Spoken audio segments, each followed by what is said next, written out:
Welcome to Happy Talks with Dr. Alice and Donovan. Dr. Alice Fong is a holistic naturopathic doctor and founder of Amour de Soi Wellness. And Donovan Jensen is a software engineer and founder of HowToHappy.com. Together, they're out to cause more happiness in the world. Hello, everyone. Welcome to Happy Talks. My name is Dr. Alice, and this is my awesome co-host, Donovan. And today, I have the honor to introduce a special guest, Terry Tucker, who is the founder of Motivational Check and the author of Sustainable Excellence, 10 Principles to Leading Your Uncommon and Extraordinary Life. Please welcome Terry. Thank you so much for joining us. Well, Dr. Alice, Donovan, thanks for having me. I'm looking forward to talking with you both today. Of course. Yeah, we're looking forward to it as well.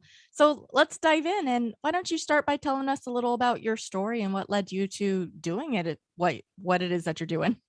Yeah, what am I doing? That's kind of thing. I sort of look back at my resume. I've had numerous jobs. I started out after college where you can't tell this from my voice, but I'm 6'8" tall. Wow. And played basketball in college.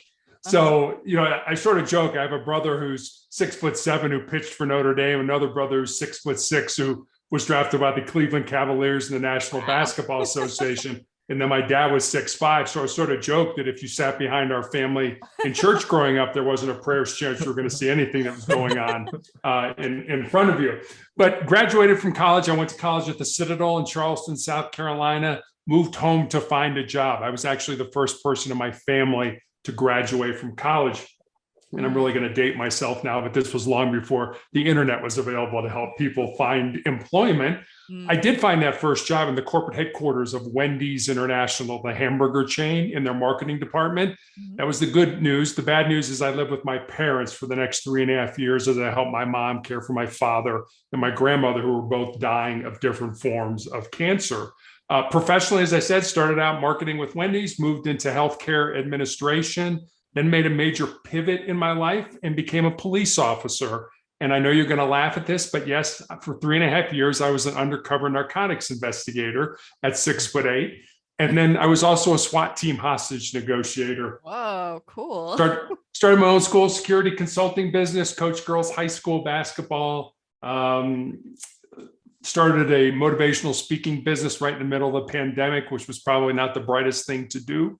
And then published my first book in 2020. But for the last 10 years, I've been dealing with a rare form of cancer that has seen the amputation of my left foot in 2018 and my left leg in 2020. And then I guess finally, my wife and I have been married for 29 years. We have one child, a daughter, who's a graduate of the United States Air Force Academy and is an officer in the new branch of the military, the Space Force. Wow. Extraordinary life. So pick a rabbit hole. Which one would you like to go down? I was going to say there are a number of places that we could explore. I think this might be too broad, so feel free to rein me in if it is. But it sounds like you've done a number of different things and had success in a number of fields. So the place that my mind goes is sort of what are the guiding sort of principles or like the overarching structure that you're using to sort of make some of these decisions and move through life and be successful in this myriad of realms. Yeah, that's a great question. I mean, a lot of things have really helped me. I talk about my 3 F's, which are really, certainly these have gotten me through these last 10 years with cancer, which are faith, family, and friends. But what I really think I've been able to sort of codify is what I call my 4 truths. And I call them my 4 truths. They're not mine. I don't own them. They're not copyrighted or anything like that. I don't think you can own a truth. But there's something that I guess I feel is sort of the bedrock of my soul. They're just a good place to build a foundation and to build a quality life off of. And I'll give them to you. I have on a Post-it note here in my office. They're 1 sentence each. The first one is, control your mind or your mind is going to control you. The second one is, embrace the pain and the difficulty that we all experience in life and use that pain and difficulty to make you a stronger and more determined individual. The third one is more of a legacy truth, for lack of a better word. And it's what you leave behind is what you weave in the hearts of other people. And then the fourth one is, I think, pretty self-explanatory. As long as you don't quit, you can never be defeated. So I use those to help me make decisions in my life. Am I going to go on this treatment? Do I want to do this? Do I want to do that? And in addition to the 3 F's, and so far it's gotten me this far, and I'm pretty happy with them. Awesome. I love it. Yeah, those are definitely some great principles to live by. But let's dive into maybe like the first one a little more in depth. Control your mind or it will control you. Like, what do you mean by that, and what does that look like? Yeah, so when I was in high school, I had 3 knee surgeries, and I learned this truth kind of early, I think, in my life. And I remember when I went back playing basketball, my brain was putting all kinds of negative thoughts into my mind. Things like, hey, you're probably a step slower since these surgeries, and coaches aren't going to be interested in recruiting you to play for their schools. And I remember thinking, wait a minute, I'm still playing at an elite level, and coaches are still reaching out about the possibility of playing for their college or university. I realized I had to change the narrative that was going on in my mind. Now, it's estimated, and I've read several articles on this, we have anywhere between 60 and 100,000 thoughts that pass through our mind every single day, many of which we don't even pay attention to. But your mind can only hold one thought at a time. Why would you want to make that a negative thought? I know I'm a little bit older than probably your audience, but when I was growing up in Chicago, Bobby Knight was the basketball coach at Indiana University. And he used to have a great saying, and it was a very simple saying. He said, mental is to physical as 4 is to 1. So here's this great coach teaching elite athletes at the University of Indiana how to be great basketball players by using their bodies. But what he's really saying with that quote is your mind or your mindset is 4 times more important than anything that your physical body is going to do. So, I think we need to really be careful of the thoughts that we put into our mind, because we all become what we think. So I'm going to keep drilling in on this concept a little bit more. Let's say, we'll keep with the example that you opened up, right? Let's say, you just had this thought of, I'm not going to get recruited or people aren't going to be interested. From that spot, what would you say is sort of like the method or strategy that you use to either, I don't know if you're dissolving it, if you're introducing something else, if you're saying like, you know what, this is, I don't want to listen to this. I'm curious where you would take something like that. I think the first thing you do, and we're great about beating ourselves up. It's like, something negative came into my thought. Oh my gosh, I'm a terrible person for thinking that. No, it's okay. We all have negative thoughts that pass through our minds. It's not like, you're looking at me right now. There's no S on my chest. I don't wear a cape. I don't have any kind of special powers or anything like that. So I think the first thing you need to do is recognize that thought is there, and don't make it a big deal. It's like, okay, that's a negative thought. That doesn't make me a bad person because I have a negative thought. But then change that thought into something positive. Change it into something different. I remember there was and I don't know if this story is true, but it's certainly a good story that I think might bring this sort of a little bit more clarity. It is that a coach wanted to improve the free throw shooting percentage of his team. So he took half his players and he had them shoot 50 free throws after practice every day. And then he took the other half, and all they did was sit on the bench, close their eyes, and in their mind, see themselves shooting free throws.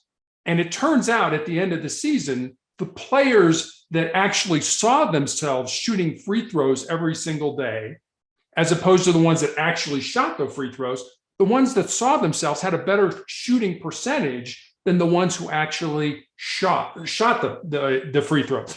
And I remember reading an article, and I have no medical background, so I'm not going to try to butcher the part of the brain where this exists. But the part of the brain that scientists have studied that lights up when you shoot free throws, when you're making those neural connections, when those synapses are firing, is the same part of the brain that lights up when you think about doing that as well. So I think that's why it's incredibly important that we manage our thoughts, that if you let that negative thought keep pulsing in your brain, you're going to create synapses. And pretty soon, I can't do that. I can't do that. I can't do that. I can't. Well, pretty soon you're not going to be able to do that because your brain's going to be telling you, hey, I can't do that. Mm-hmm.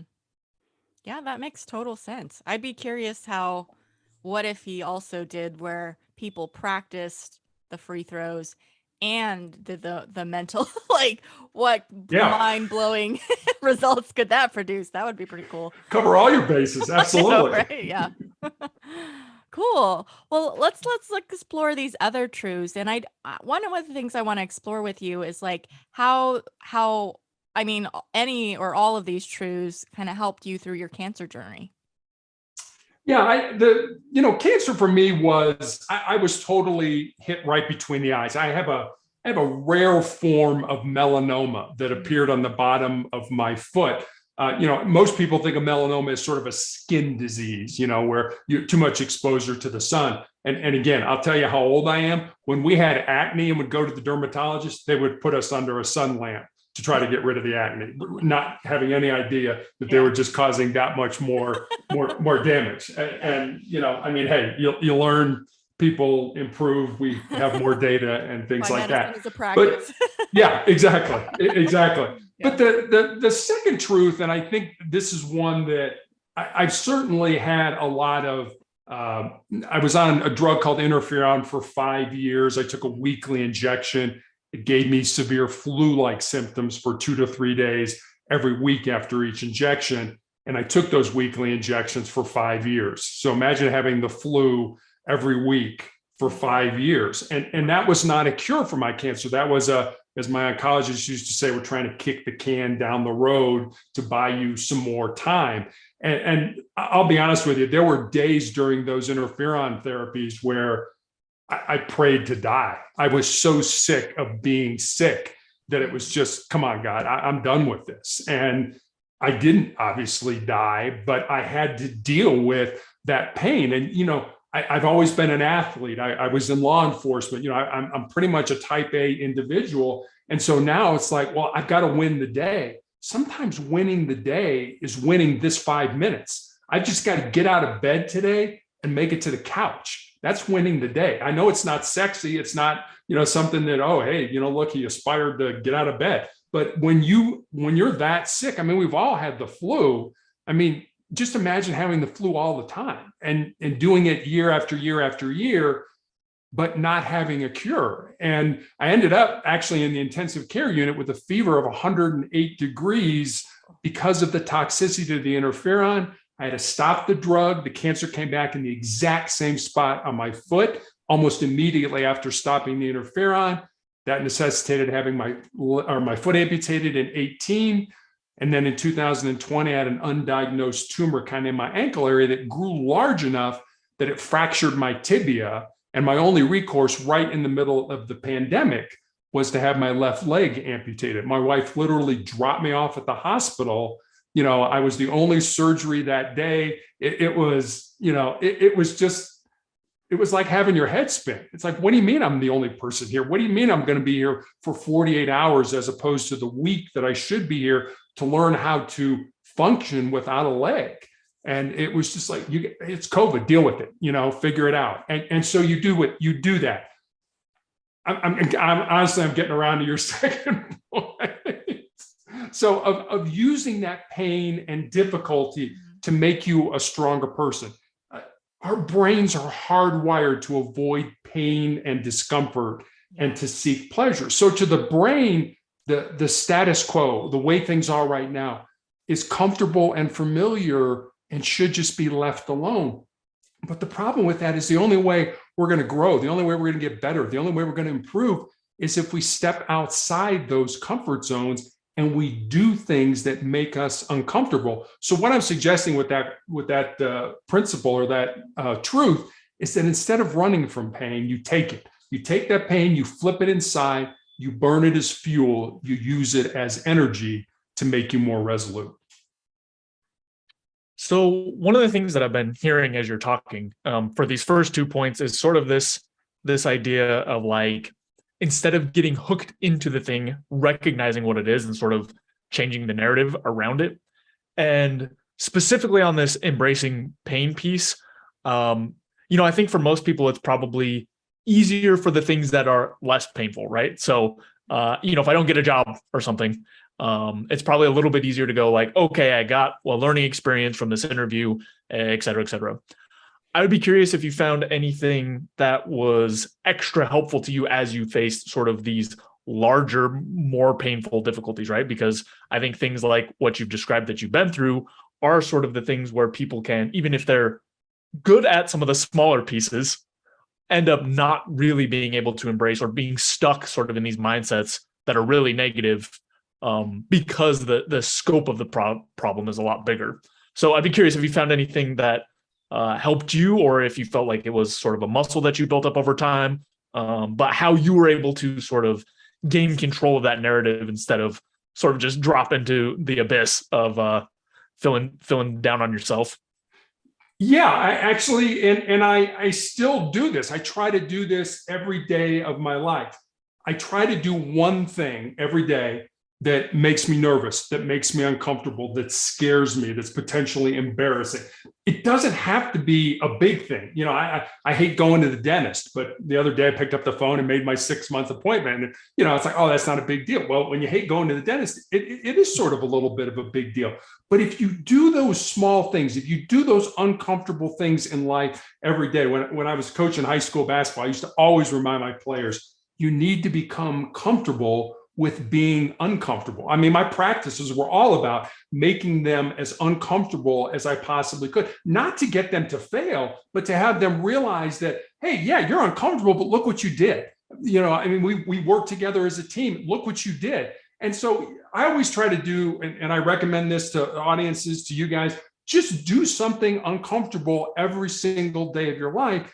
Because when the big things in life hit, and they hit all of us, you know, we lose somebody who's close to us, we get let go from our job, we find out we have a chronic or a terminal illness, you'll be so much more resilient to handle those things when they present themselves.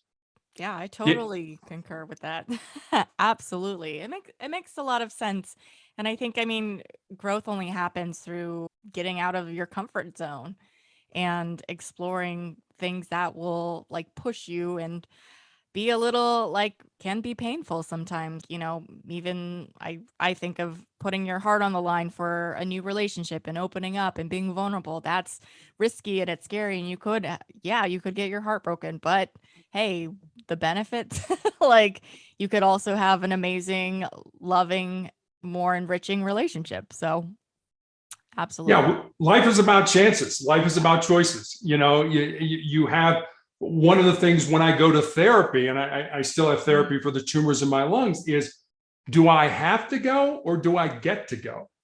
And I think it's all how you look at it. And I think one of the things that I learned as part of team sports, started playing basketball when I was 9 years old and played all the way up till I graduated from college, is what team sports taught me was the importance of being part of something that's bigger than yourself. You realize on a team that if you don't do your job, not only do you let yourself down, but you let your teammates down, your coaches down, your fans down, et cetera. And if you think about it, the biggest team game that we all play is this game of life. So, like I said, I have bad days. I mean, I don't want your audience to think, I've got all the answers. I don't have all the answers. I mean, I have bad days. I cry, I get down, I feel sorry for myself.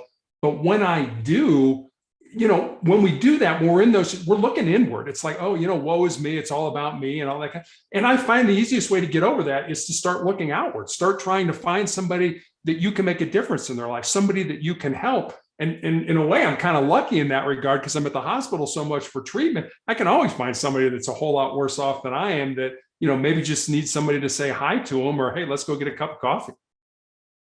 I've been thinking as you were talking, this is a little bit of a topic shift, but the physical challenges that you mentioned, it sounds like have come up in the past few years for you. And it sounds like your background has been littered with things that are physically demanding. So I would be curious if you had sort of built up the tools over time, because right now, and like you said, I'm sure you have off days, but right now, the way you're talking about it, your energy, your demeanor, all that seems really good and strong and positive. So I'd be curious if you'd already built up a lot of tools to help you through that transition, or sort of what that experience was like, because I imagine that had to have impacted your identity in a way. Maybe not, I could be completely off, but I know for me, like I also like to do a lot of physical things, have a lot of like physicality built into my life. And I know when I had like a temporary setback of a broken collarbone, like that took me it wasn't permanent, but it was still enough to sort of shake up my psyche. So I would just be curious what that sort of transition process was like for you.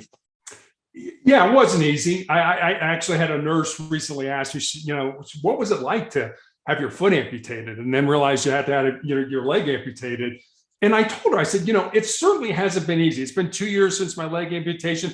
I'm still learning how to walk again with the prosthetic. I'm not there. I don't trust the prosthetic. It's a great prosthetic. I just don't trust it, enough. And basically what I told her is that, cancer can take all my physical faculties, but cancer can't touch my mind, it can't touch my heart, and it can't touch my soul. And that's who I am. That's who you both are. This is just a house or a vessel or whatever you want to call it that houses who we really are. And we get all hung up on, how do I look, or how's my hair, or I don't have a leg, or I don't, a lot of it has been fun. Fun's not the right word, but humor has been an incredibly important part. I remember when I had my leg amputated, I use this term loosely, walking towards the exit to the hospital. And this woman was staring incredibly hard at me.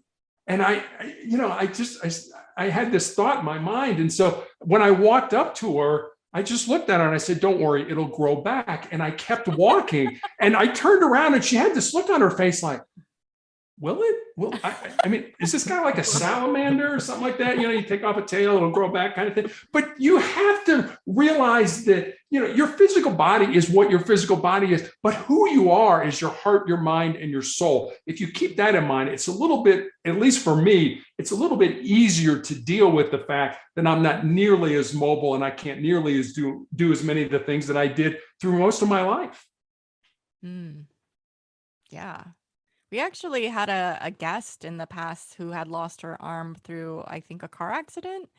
And she was telling us how, for a long time, she was super bitter about it and was hating life. And then she finally hit the rock bottom by ending up in jail from anger and acting out essentially. Did you go through that initially and you worked through it, or what was that process like for you?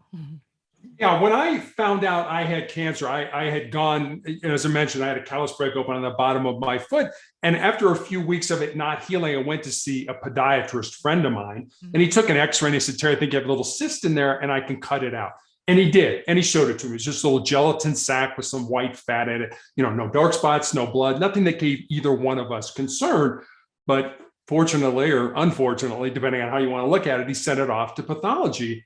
And then 2 weeks later, I received a call from him. And as I mentioned, he was a friend of mine. And the more difficulty he was trying to explain to me what was going on, the more frightened I was becoming, until finally he just kind of hit me right between the eyes with it. He said, "Terry, I've been a doctor for 25 years. I have never seen this form of cancer. You have this rare form of melanoma that appears on the bottom of the feet and the palms of the hands."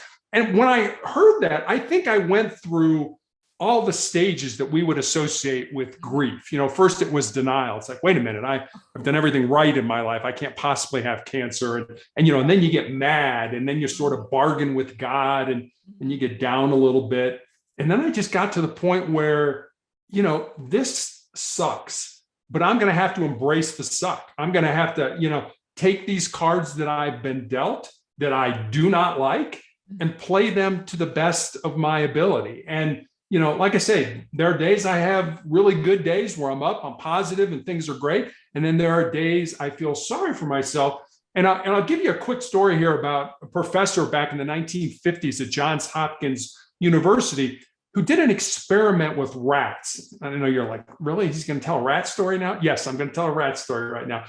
It was a very simple experiment. He took rats and he put them in a tank of water that were over their head. And he wanted to see how long the rats would tread water.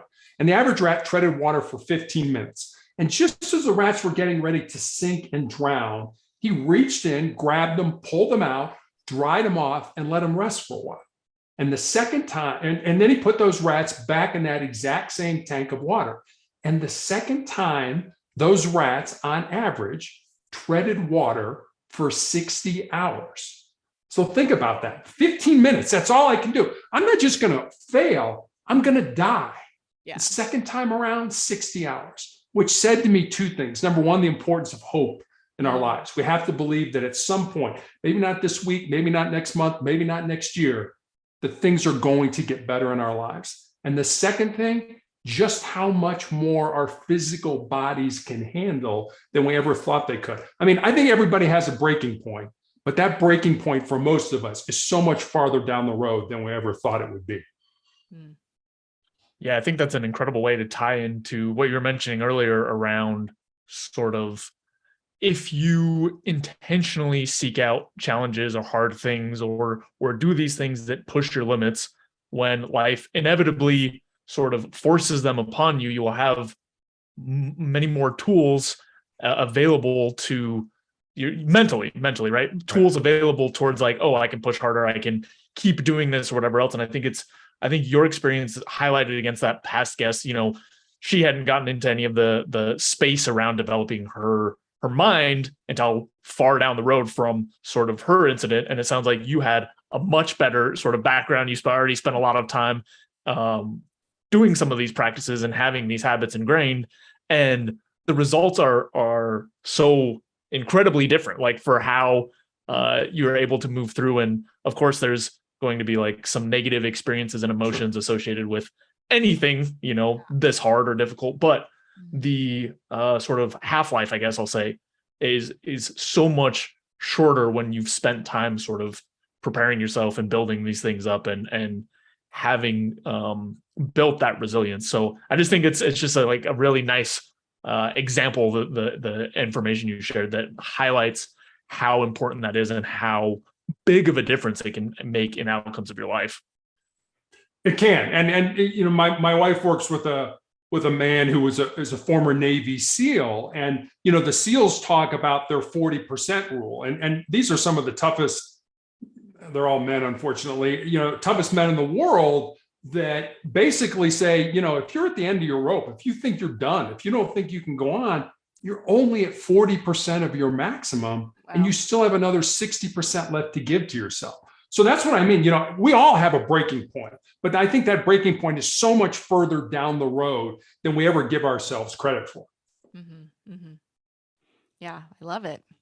Yeah, let's explore your third truth a little bit more. What you leave behind is what you weave in the hearts of others. Is that like leaving a legacy? What do you mean by that? I think that's exactly what that means. I have friends who still, read the obituary section either in the newspaper or online every day for two reasons. One, to keep themselves humble, and two, to have them realize that, someday somebody's going to be reading their obituary. I mean, I think it's important for all of us in life to whether we're just starting out, whether it's middle age, whether we're coming to the end of the road, to think about the end game of our lives. What are people going to say about us at our funeral? What do we want people to say about us at our funeral? When I had my leg amputated and I found out I had these tumors in my lungs that I'm being treated for, I went to the cemetery with my wife, and the cemetery, the mortuary, the church, and I planned my funeral. And I actually got some brushback from people who were telling me that in some way that was somehow defeatist. And I kind of had to tell them, well, last time I checked, we're all going to die. Don't think anybody's working on a cure for life right now. Every one of us is going to die, but not every one of us is really going to live. And I heard a Native American Blackfoot proverb years ago that I absolutely love. And it goes like this: when you were born, you cried and the world rejoiced. Live your life in such a way so that when you die, the world cries and you rejoice. That's what I want. That's what I'm looking for. And don't get me wrong, I'm not looking to hasten my demise in any way, but death isn't nearly as scary for me because I believe I found the purpose for which I was put on this earth to do, and I live that. And as a result, I'm going to leave a positive legacy on this world. So in regards to legacy, as I sort of think about that a little bit, there's sort of a vision, an idea, right? This hope of this is what I want to leave behind. I'd be curious what sort of things that you do or think about to make sure that the reality actually maps to that, right? Because I could see how you could have like, this is the legacy I want to leave behind, and then you end up with sort of a disconnect where the actual legacy you leave behind is not quite that. So I'm curious if you have any like strategies or tools or anything that you use to sort of ground what you're doing against what you hope to have done.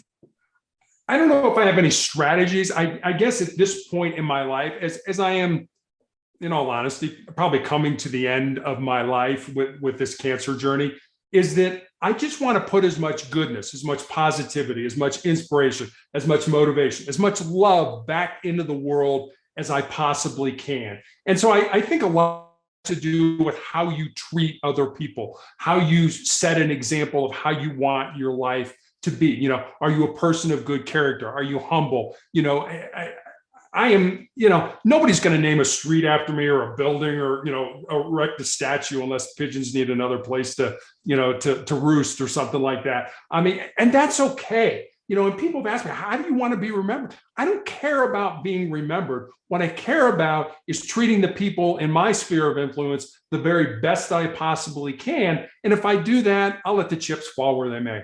Mm-hmm. I actually love the way that you just described that with not caring how you're remembered specifically, because I feel like a lot of times when, you know, this is thinking about your legacy and whatnot is something that people commonly do to sort of try to, you know, get their lives into sort of a path. And I think you can get anchored way too hard on that piece. And what you're saying is sort of just like going internal and doing the best that you can to exhibit sort of those traits is a way more useful way to think about that. So I just wanted to highlight that. I think that's a really useful piece of information for people to think about. Yeah, let's explore this last one though. As long as you don't quit, you can never be defeated. I love this because, you know, as a doctor who helps people with their nutrition and their lifestyle, and it's like so human nature to fall off the wagon with like eating healthy, clean. And I'm like, that's okay. It happens because sometimes people get defeated and they're like, well, why bother if I'm just gonna like, yeah. And I'm like, no, that's part of the process is to get back on the wagon and keep going because it's a lifelong journey and it takes like exercising the muscle of getting back on. Right. But as you both know, I mean, we live in a society that wants instant gratification. You know, I want it and I want it right now. And I think that truth is rather self-explanatory. And the way that truth resonates with me is this: someday my pain is going to end. You know, it may end through surgery. It may end through some type of new medication. Quite frankly, it may end when I die. But if I quit, if I give up, if I give in to pain, then pain will always be a part of my life. So again, that's more of a sort of esoteric or kind of, you know, it's in the mind. And quitting, there's a difference between losing and being a loser. You know, you can lose on the scoreboard, but you're not really a loser until you start blaming somebody else. And I love the Nelson Mandela quote that, you know, he was the president of South Africa for a while. And he said, you know, I never lose. I either learn or I win. So if you keep that in mind and realize, yes, you're going to fall off the wagon. Yes, you're going to make mistakes. I mean, we're human beings. We're not supermen, and realize that that's going to happen. And if you do that, as long as you learn something or you win any way you look at it. It's only when you start, oh, woe is me, you know, this is terrible. It's like, yeah, okay, yeah, it sucks. Embrace that suck. You made a mistake. Learn from that mistake. Get up and keep moving forward. Yeah. Yeah, it's really interesting to me. The metaphor that I like to use is sometimes I see people doing stuff that is the equivalent of, you know, if you're driving to a destination and you're on the highway and you miss your exit, well, what do? You just get off at the next exit or turn around or whatever you need to do. But a lot of times what you see people do is intentionally skip the next 20 exits and just cruise down the highway. And it's when I think about it that way, like that personally has helped me in times where I'm like, I'm just going to give up. And then it's like, am I just going to cruise down the next 20 exits for no reason? What am I doing? Like, I'm getting off at the next one and getting back on. Yeah, quitting is easy. I mean, it's incredibly, it's incredibly easy, and I think we're great, at least here in the United States, of, we'll start down the road towards a goal, and then we'll butt up against an impediment. Something will get in our way and we can't get over it, around it, or through it. And we quit, but we just don't quit. Now we got to blame somebody, and people were always, they would be like, well, who do you blame because you got cancer? I'm like, what do you mean? Who do I blame? Well, you have to blame somebody, blame your parents or something like that. Like, no, I don't blame anybody. And then they find out I have a faith life. Like, well, you must blame God. I'm like, no, I don't think God got up on a Tuesday morning, checked his to-do list and said, Terry Tucker, cancer today. I don't think that at all. But, it's these people that, I want it and I want it immediately. And if I don't get it, then I'm going to take my toys and leave the sandbox. Failure is a huge part of success. I've never met anybody who we would consider successful who hasn't failed along the way. So learn from that failure. Great life lessons and super, super valuable truths that we could all live by. Thank you so much, Terry, for joining us today. Is there anything you'd like to plug before we wrap up for the day? Sure. I have a book that I mentioned I wrote in 2020 called Sustainable Excellence, the 10 Principles to Leading Your Uncommon and Extraordinary Life. You can get the book on Amazon, Barnes, and pretty much anywhere you can get a book online. I've also recently developed a membership off of that book. If you go to sustainableexcellencemembership.com, you can download a free copy of the book. Awesome. We will put links where you can access that down in the description below. So check that out. And thank you again for joining us, Terry. Thank you both for having me. I enjoyed talking with you. Of course. Yes. And thank you everyone for tuning in this week. We appreciate you. And if you appreciate us, be sure to like, subscribe, share, all the things that help spread happiness in the world. And we'll see you next time. Thanks so much for watching. If you enjoyed this video, be sure to like it and then go and subscribe to my channel and ring the bell so you get notified when the next video comes out. If you check out in the description below, go to my website where you can get my free fast and easy guide to stress relief. Thanks again for checking us out, and we'll see you next time.